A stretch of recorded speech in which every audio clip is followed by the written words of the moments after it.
नमस्कार। आज सुनेंगे मुंशी प्रेमचंद जी के द्वारा लिखी हुई कहानी कर्मों का फल। मुझे हमेशा आदमियों को परखने की सनक रही है और अनुभव के आधार पर कह सकता हूँ कि यह अध्ययन जितना मनोरंजक, शिक्षाप्रद और उद्घाटनों से भरा हुआ है, उतना शायद कोई और अध्ययन न होगा। लेकिन अपने दोस्त लाला साईं दयाल से बहुत अरसे तक दोस्ती और बेतकल्लुफी के संबंध रहने पर भी मुझे उनकी थाह न मिली। मुझे ऐसे दुर्बल शरीर में ज्ञानियों की सी शांति और संतोष देखकर आश्चर्य होता था, जो एक नाजुक पौधे की तरह मुसीबत के झोंके में भी अचल और अटल रहता था। यूं वह बहुत ही मामूली दर्जे का आदमी था, जिसमें मानव कमजोरियों की कमी न थी। वह वादे बहुत करता था, लेकिन उन्हें पूरा करने की जरूरत नहीं समझता था। वह मिथ्याभाषी न हो, लेकिन सच्चा भी न था।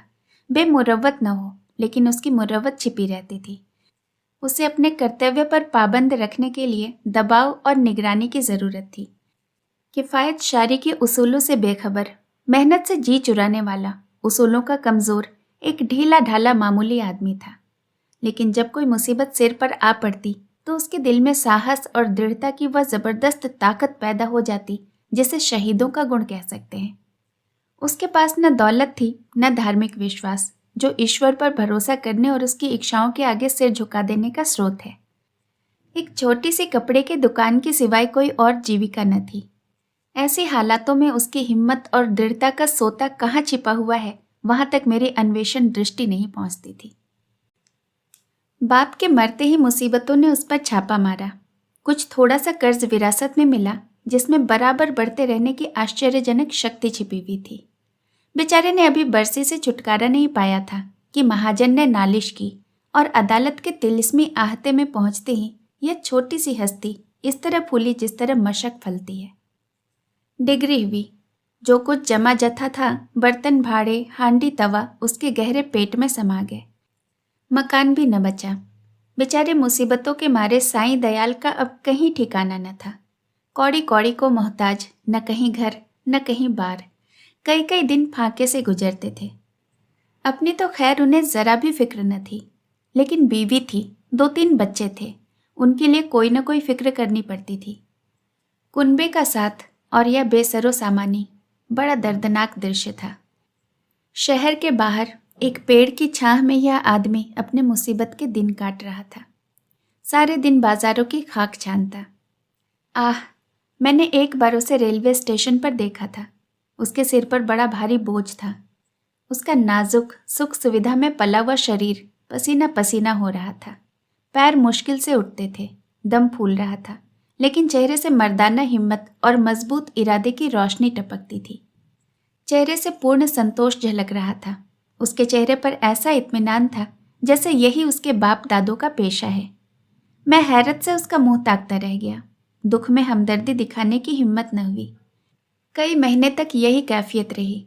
आखिरकार उसकी हिम्मत और सहन शक्ति उसे इस कठिन दुर्गम घाटी के बाहर निकाल लाई। थोड़े ही दिनों के बाद मुसीबत ने उस पर फिर हमला किया। ईश्वर ऐसा दिन दुश्मन को भी न दिखाए। मैं 1 महीने के लिए बंबई चला गया था।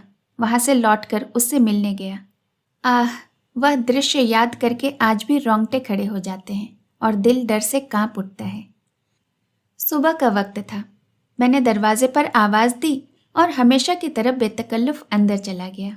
वहां पर साईं दयाल का वह हंसमुख चेहरा, जिस पर मर्दाना हिम्मत की ताजगी झलकती थी, नजर न आया। मैं 1 महीने के बाद उनके घर जाऊं और वह आंखों से रोते लेकिन होठों से हंसते दौड़कर मेरे गले लिपट न जाए, जरूर कोई आफत है। उसकी बीवी सिर झुकाए आई और मुझे उसके कमरे में ले गई। मेरा दिल बैठ गया। साईं दयाल एक चारपाई पर मैले कुचले कपड़े लपेटे, आंखें बंद किए बड़ा दर्द से कराह रहा था। जिस्म और बिछौने पर मक्खियों के गुच्छे बैठे हुए थे। आहट पाते ही उसने मेरी तरफ देखा। मेरे जिगर के टुकड़े हो गए। हड्डियों का ढांचा रह गया था। दुर्बलता की इससे सच्ची और करुणादायक तस्वीर नहीं हो सकती। उसकी बीवी ने मेरी तरफ निराशा भरी आंखों से देखा। मेरी आंखों में आंसू भर आए। उस सिमटे हुए ढांचे में बीमारी को भी मुश्किल से जगह मिलती होगी, जिंदगी का क्या जिक्र। आखिर मैंने धीरे से पुकारा। आवाज सुनते ही वह बड़ी बड़ी आंखें खुल गई, लेकिन उनमें पीड़ा और शोक के आंसू न थे, संतोष और ईश्वर पर भरोसे की रोशनी थी। और वह पीला चेहरा, आह, वह गंभीर संतोष का मौन चित्र, वह संतोष में संकल्प की सजीव स्मृति। उसके पीलेपन में मर्दाना हिम्मत की लाली झलकती थी। मैं उसकी सूरत देखकर घबरा गया। क्या यह बुझते हुए चिराग की आखिरी झलक तो नहीं?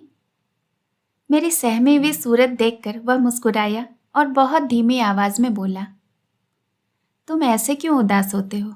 यह सब तो मेरे कर्मों का फल है। मगर कुछ अजब बदकिस्मत आदमी था। मुसीबतों को उससे कुछ खास मोहब्बत थी। किसे उम्मीद थी कि वह उस प्राण घातक रोग से मुक्ति पाएगा। डॉक्टरों ने भी जवाब दे दिया था, मगर वह मौत के मुंह से निकल आया। अगर मुझे भविष्य का जरा भी ज्ञान होता तो सबसे पहले मैं उसे जहर दे देता। आह, उस शोकपूर्ण घटना को याद करके कलेजा मुंह को आता है। धिक्कार है इस जिंदगी पर कि बाप अपनी आंखों से अपने इकलौते बेटे का शोक देखे। कैसा हंसमुख, कैसा खूबसूरत और होनहार लड़का था, कैसा सुशील, कैसा मधुर भाषी। जालिम मौत ने उसे छांट लिया। प्लेग की दुहाई मची हुई थी। शाम को गिल्टी निकली और सुबह को, कैसी मनहूस अशुभ सुबह थी। वह जिंदगी सवेरे की चिराग की तरह बुझ गई। मैं उस वक्त उस बच्चे के पास ही बैठा हुआ था और साईं दयाल दीवार का सहारा लिए हुए खामोश आसमान की तरफ देखता था। मेरी और उसकी आंखों के सामने जालिम और बेरहम मौत ने उस बच्चे को हमारी गोद से छीन लिया। मैं रोते हुए साईं दयाल के गले से लिपट गया। सारे घर में कोहराम मचा हुआ था। बेचारी माँ पछाड़े खा रही थी। बहनें दौड़ दौड़ कर भाई की लाश से लिपटती थी। जरा देर के लिए ईर्ष्या ने भी संवेदना के आगे सिर झुका दिया था। मोहल्ले की औरतों को आंसू बहाने के लिए दिल पर जोर डालने की जरूरत न थी। जब मेरे आंसू थमे तो मैंने साईं दयाल की तरफ देखा। आंखों में तो आंसू भरे हुए थे। आह, संतोष का आंखों पर कोई बस नहीं, लेकिन चेहरे पर मर्दाना दृढ़ता और समर्पण का रंग स्पष्ट था। इस दुख की बाढ़ और तूफानों में भी शांति की नैया उसके दिल को डूबने से बचाई हुई थी। इस दृश्य ने मुझे चकित नहीं, स्तबित कर दिया। संभावनाओं की सीमाएं कितनी ही व्यापक हो, ऐसे हृदय द्रावक स्थिति में होश, हवास और इत्मीनान को कायम रखना उन सीमाओं से परे है। लेकिन इस दृष्टि से साईं दयाल मानव नहीं, अति मानव था। मैंने रोते हुए कहा, भाई साहब, अब संतोष की परीक्षा का अवसर है। उसने दृढ़ता से उत्तर दिया, हाँ, यह सब कर्मों का फल है। मैं फिर एक बार भौचक्का होकर उसका मुंह ताकने लगा। लेकिन साईं दयाल का यह तपस्वियों जैसा धैर्य और ईश्वरेच्छा पर भरोसा, अपनी आंखों से देखने पर भी मेरे दिल में संदेह बाकी थे। मुमकिन है जब तक यह चोट ताज़ी है सब्र का बांध कायम रहे, लेकिन उसकी बुनियादें हिल गई हैं, उसमें दरारें पड़ गई हैं। अब वह ज़्यादा देर तक दुख और शोक के जहरों का मुकाबला नहीं कर सकता। क्या संसार की कोई दुर्घटना इतनी हृदय द्रावक, इतनी निर्मम, इतनी कठोर हो सकती है? संतोष, दृढ़ता और धैर्य और ईश्वर पर भरोसा, यह सब उस आंधी के सामने घास फूस से ज़्यादा नहीं। धार्मिक विश्वास तो क्या, आध्यात्म तक उसके सामने सिर झुका देता है। उसके झोंके आस्था और निष्ठा की जड़ें हिला देते हैं। लेकिन मेरा अनुमान गलत निकला। साईं दयाल ने धीरज को हाथ से जाने न दिया। वह बदस्तूर जिंदगी के कामों में लग गया। दोस्तों से मुलाकातें, नदी के किनारे की सैर और तफरीह और मेलों की चहल पहल, इन दिलचस्पियों में उसके दिल को खींचने की ताकत अब भी बाकी थी। मैं उसकी एक एक क्रिया को, एक एक बात को गौर से देखता और पढ़ता। मैंने दोस्ती के नियम कायदों को भुलाकर उसे उस हालत में देखा जहाँ उसके विचारों के सिवाय कोई और न था। लेकिन उस हालत में भी उसके चेहरे पर वही पुरुषोचित धैर्य था और शिकवे शिकायत का एक शब्द भी उसकी ज़बान पर नहीं आया। इसी बीच मेरी छोटी लड़की चंद्रमुखी निमोनिया की भेंट चढ़ गई।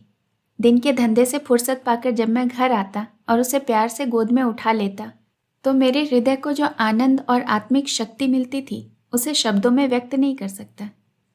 उसकी अदाएं सिर्फ दिल को लुभाने वाली नहीं, गम को भुलाने वाली हैं। जिस वक्त वह हुमक कर मेरी गोद में आती तो मुझे 3 लोगों की संपत्ति मिल जाती थी। उसकी शरारतें कितनी मनमोहक थीं। अब हुक्के में मज़ा नहीं रहा, कोई चिलम को गिराने वाला नहीं। खाने में मज़ा नहीं आता, कोई थाली के पास बैठा हुआ उस पर हमला करने वाला नहीं। मैं उसकी लाश को गोद में लिए बिलख बिलख कर रो रहा था। यही जी चाहता था कि अपनी जिंदगी का खात्मा कर दूं। यकायक मैंने साईं दयाल को आते देखा। मैंने फौरन आंसू पोंछ डाले और उस नन्ही सी जान को जमीन पर लेटाकर बाहर निकल आया।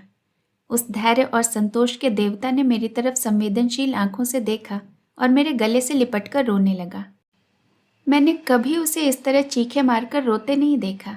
रोते रोते उसकी हिचकियां बंध गई। बेचैनी से बेसुध और बेजार हो गया। यह वही आदमी है जिसका इकलौता बेटा मरा और माथे पर बल भी नहीं आया। यह काया पलट क्यों? इस शोकपूर्ण घटना के कई दिनों के बाद जब दुखी दिल संभलने लगा, एक रोज हम दोनों नदी के सैर को गए। शाम का वक्त था। नदी कहीं सुनहरी, कहीं नीली, कहीं काली, किसी थके हुए मुसाफिर की तरह धीरे धीरे बह रही थी। हम दूर जाकर एक टीले पर बैठ गए, लेकिन बातचीत करने को जी न चाहता था। नदी के मौन प्रवाह ने हमको भी अपने विचारों में डुबो दिया। नदी की लहरें विचारों की लहरों को पैदा कर देती है। मुझे ऐसा मालूम हुआ कि प्यारी चंद्रमुखी लहरों की गोद में बैठी मुस्कुरा रही है। मैं चौंक पड़ा और अपने आंसुओं को छिपाने के लिए नदी में मुंह धोने लगा। साईं दयाल ने कहा, भाई साहब दिल मजबूत करो, इस तरह कुढ़ोगे तो बीमार हो जाओगे। मैंने जवाब दिया, ईश्वर ने जितना संयम तुम्हें दिया है उसमें से थोड़ा सा मुझे भी दे दो। मेरे दिल में इतनी ताकत कहाँ। साईं दयाल मुस्कुराकर मेरी तरफ ताकने लगे। मैंने उसी सिलसिले में कहा, किताबों में तो दृढ़ता और संतोष की बहुत सी कहानियां पढ़ी हैं, मगर सच मानो कि तुम जैसा दृढ़, कठिनाइयों में सीधा खड़ा रहने वाला आदमी आज तक मेरी नज़र के सामने से नहीं गुजरा। तुम तो जानते ही हो कि मुझे मानव स्वभाव के अध्ययन का हमेशा से शौक रहा है, लेकिन मेरे अनुभव में तुम अपनी तरह के अकेले आदमी हो। मैं यह न मानूंगा कि तुम्हारे दिल में दर्द और घुलावट नहीं है, उसे मैं अपने आंखों से देख चुका हूँ। फिर इन ज्ञानियों जैसे संतोष और शांति का रहस्य तुमने कहाँ छिपा रखा है? तुम्हें इस समय यह रहस्य मुझसे कहना ही पड़ेगा। साईं दयाल कुछ सोच विचार में पड़ गया और जमीन की तरफ ताकते हुए बोला, यह कोई रहस्य नहीं, मेरे कर्मों का फल है। मैंने यह वाक्य चौथी बार उसकी जबान से सुना। बोला, जिन कर्मों का फल ऐसा शक्तिदायक है, उन कर्मों की मुझे भी कुछ दीक्षा दो। मैं ऐसे फल से क्यों वंचित रहूं? साईं दयाल ने व्यथापूर्ण स्वर में कहा, ईश्वर न करे कि तुम ऐसे कर्म करो और तुम्हारी जिंदगी पर उसका काला दाग लगे।